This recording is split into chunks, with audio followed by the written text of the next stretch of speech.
Hi, thought I would just come on and do a video for you. I'm finding there's a lot of people who are in overwhelm just now.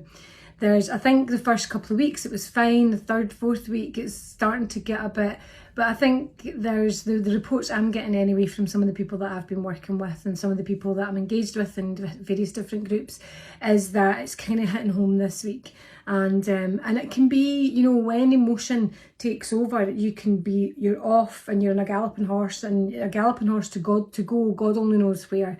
And sometimes that's when the unconscious mind kicks in, and the unconscious mind's just doing its job. The anxiety you're feeling is exactly what's supposed to happen. You're in times that are so, it's such uncharted water. We've never been here before.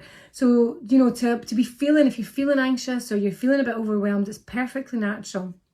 But the way to help with that is if you find yourself going off down a road and it's, you know, you're future pacing, you're out, if this happens now, then that's going to happen then, and in the future this will happen, and then that'll happen. And the next thing you know, like, it's just complete catastrophe. The best way to be able to stop that, or the best way to deal with that, I find, is go, well, what would be the worst thing that would happen there? What would be the worst thing that would happen there? What would be the worst thing that would happen there? Right, so that's the very worst thing. Right, so with that in mind, what would be the best thing that could happen? So what would be the best thing that could happen after that? What would be the best thing that could happen after that?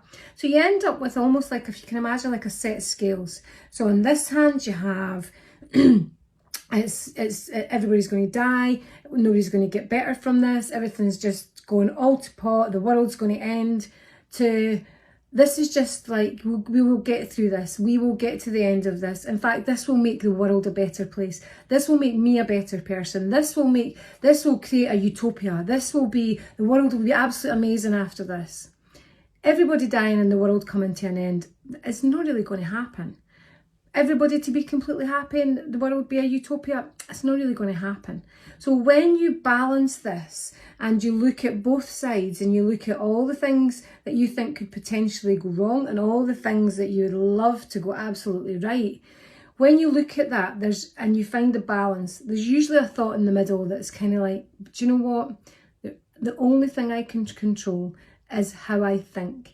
And if I think and keep myself in the moment and keep myself centered and balanced, and do that by simply taking a breath in and taking a breath back out again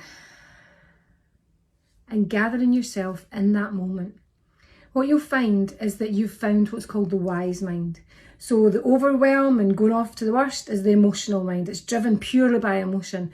The other one is rational, so you're trying to rationalise everything and then make the best case scenario. That lovely bit in the middle is called the wise mind. And if you can stay within the wise mind at this moment in time, it'll be hugely beneficial for you. But absolutely, just keeping yourself in the moment.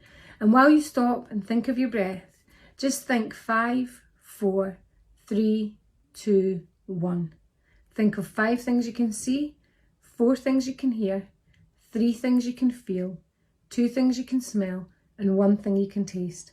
And that'll bring you straight into this moment in time. I hope that helped. Thank you.